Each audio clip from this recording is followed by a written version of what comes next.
بسم اللہ الرحمن الرحیم۔ اللہم صلی علی سیدنا محمد وعلی آلہ واصحابہ وبارک وسلم علیہ۔ السلام علیکم ورحمۃ اللہ وبرکاتہ۔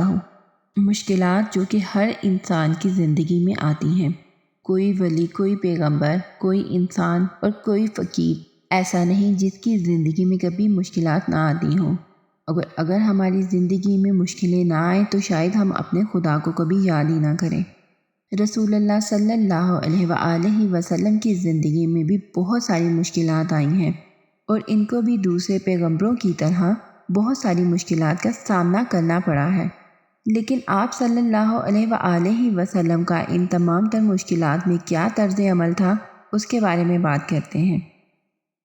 نبی کریم صلی اللہ علیہ وآلہ وسلم کو جب کوئی مشکل معاملہ پیش آتا تو فرماتے، یا حیو یا قیوم برحمتک استغیث، اے زندہ جاوید، اے قائم و دائم، میں تیری ہی رحمت کے ذریعے مدد کا طلبگار ہوں۔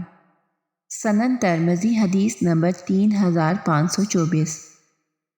جب حضور صلی اللہ علیہ وآلہ وسلم کو اپنی زندگی میں کسی قسم کی مشکلات کا سامنا کرنا پڑتا تو آپ اپنے اللہ کے حضور اس طرح سے دعا پڑھتے اور ان الفاظ کو دہراتے، اور بار بار اللہ کے سامنے اللہ کی تعریف کر کے ان کی رحمت سے مدد مانگتے۔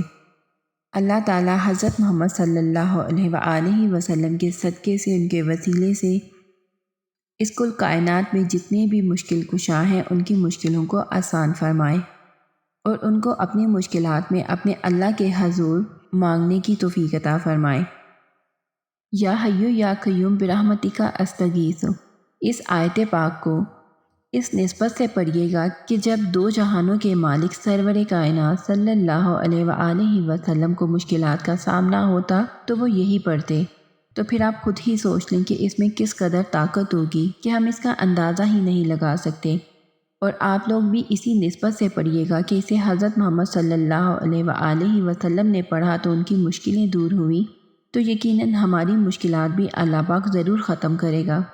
بس یہ ہے کہ جب بھی آپ کوئی بھی دعا مانگیں یا کچھ بھی پڑھیں تو اس کو پورے خلوص نیت اور یقین کے ساتھ پڑھیں۔ آپ کے پڑھنے سے زیادہ آپ کی خلوص نیت اور آپ کے یقین کا زیادہ رد عمل ہوتا ہے۔ ویڈیو کو صدقے جاریہ سمجھ کر آگے شیئر کر کے ہمارے ساتھ اس ثواب درین میں ضرور شامل ہوئے گا۔ اگلی ویڈیو تک اپنا بہت سارا خیال رکھیے گا۔ اللہ حافظ۔